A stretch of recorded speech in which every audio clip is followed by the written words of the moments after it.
اگر کولمبس کے کردار میں سے منفی پہلو نکال دیے جائیں تو سجاد بخاری کو بڑی آسانی سے اس عہد کا کولمبس کہا جا سکتا ہے، جس نے کئی نئے جزائر دریافت کیے، جگر کے خون سے ان کی آبیائی کی اور نت نئے پھول کھلائے۔ یہ اپریل 1979 کی بات ہے جب اس کولمبس سے میری پہلی ملاقات ہوئی، جب پی ٹی وی نے سجاد بخاری کو اپنے پروگرام فروزہ میں نوجوان فرانسیسی شاعر کی حیثیت سے مدعو کیا۔ میں ان دنوں پروڈیوسر علیم پاشا کی معاورت کرتا تھا اور اسکرپٹ بھی لکھتا تھا۔ محاورہ سن رکھا تھا کہ پڑھیں فارسی اور بیچیں تیل، پر کئی دوستوں نے کہا کہ پڑھیں فرانسیسی تو کیا بیچیں، لیکن اسی فرانسیسی نے سجاد بخاری کے لیے، یہی فرانسیسی سجاد بخاری کے لیے وہ بحری جہاز بنی جس پر سفر کر کے انہوں نے نئے جزائر دریافت کیے۔ فرانسیسی پروننسیشن مجھے نہیں آتا، معافی چاہتا ہوں۔ لا پریمیرے لوئر واٹ ایور لوئر فرانسیسی زبان میں شاعری کی پہلی کتاب تھی۔ اس کے ذریعے وہ مختلف حلقوں میں متعارف ہوئے اور پھر فرانسیسی میں ڈاکٹریٹ کرنے کا سوچا، مگر انہی دنوں کولمبس کے بحری جہاز پر لگی دوربین اسے ایک اور جزیرہ دکھا چکی تھی، اور وہ جزیرہ سیاست کا جزیرہ تھا۔ انہوں نے اپنے فرانسیسی کے پروفیسر ایلن سے مشورہ کیا تو انہوں نے کہا کہ پی ایچ ڈی کرنے سے بہتر ہے کہ یہی وقت تم اپنے سیاسی جزیرے تک پہنچنے میں صرف کرو، اور انہوں نے اپنے استاد محترم کی بات مان لی اور بلوال سے ایوان بالا تک جا پہنچے۔ بالکل ایسے ہی جیسے میں این سی اے میں آرکیٹیکچر کا طالب علم تھا تو سیکنڈ ایئر میں انگریزی میں 100 میں سے 92 نمبر آئے تو انگریزی کے پروفیسر سر عبد الرحمٰن نے بلا لیا اور کہا کہ بہتر ہے تم کچھ اور کرو، یہاں سے نکل کر تم محض ایک ڈرافٹ مین ہوگے، جاؤ کچھ بہتر کرو۔ تو میں نے بھی اپنے استاد کی بات مان لی اور پی ٹی وی کے ایوان بالا تک جا پہنچا اور اینک والا جین پروڈیوس کیا۔ 4 مئی 1992 میں مساوات کی عدالت سنبھالی اور ایک ڈوبتے ہوئے جہاز کو تیرنے پر مائل کیا۔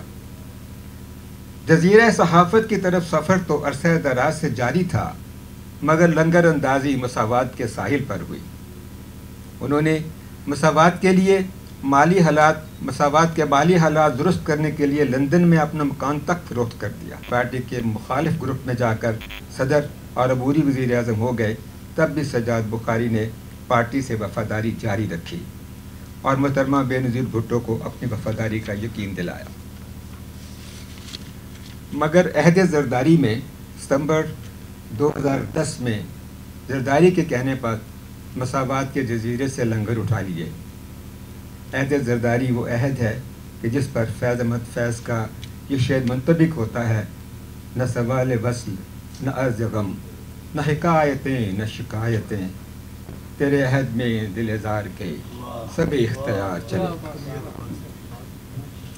محترمہ بے نظیر بھٹو اپنے اس جانثار ملاح کی بہت قدر کرتی تھیں اور انہوں ہی نے انہیں سینٹ کا رکن بنایا اور انہوں ہی نے انہیں روزنامہ مساوات کی پروپرائٹرشپ اور عدالت دی تھی۔ اور پھر جب عہد بے نظیر اختتام پر پہنچا تو پھر یہ ہم ہی تھے جن کے لباس پر سر راہ سیاہی لکھی گئی، یہی داغ تھے جو سجا کے ہم سر بزم یار چلے گئے۔ ایک اور جزیرہ سجاد بخاری نے دریافت کیا، وہ محبت کا جزیرہ تھا۔ اپنی رفیق حیات یاسمین سے محبت کا جزیرہ، جس کے بارے میں وہ لکھتے ہیں: یاسمین میری بیوی ہونے کے ساتھ ساتھ میری بہترین دوست بھی ہے، اور اس کی دوستی اکثر اوقات جانثاری کی حدوں کو چھونے لگتی ہے، اور یہ ان کا جانثاری کا جذبہ ہی تھا جس نے سجاد بخاری کو کامیابی کے جزیرے سر کرنے کی ہمت دی۔ ملٹی ٹاسکنگ سجاد بخاری کا خصوصی ہنر ہے. سیاست، صحافت، ریئل اسٹیٹ بزنس، شاعری اور نثر نگاری ایک ساتھ آگے بڑھائی اور 20 کتابیں تصنیف کی. ساتھ ہی ساتھ بہترین خامد اور بہترین باپ بھی ثابت ہوئے.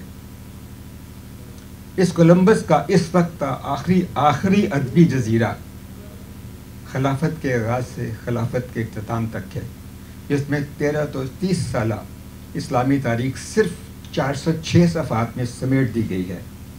یہ کتاب اس غذائی کیپسول کی طرح ہے جو خلا نورد دوران پرواز کھاتے ہیں اور توانائی برقرار رکھتے ہیں. یہ خالصتاً ریسرچ کا کام ہے اور آنے والے وقتوں میں یہ مجموعہ نیفرس بک کے طور پر استعمال ہوگا.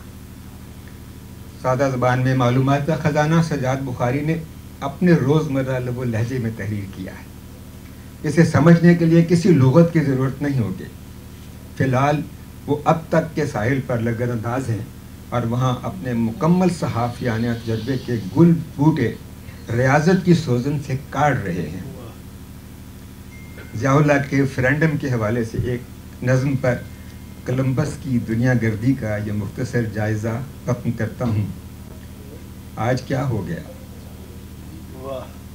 کیوں ہمارا ضمیر اس قدر سو گیا؟ اہل ایمان بھی مصلحت کی زبان بولنے پر نہ جانے ہیں مجبور کیوں؟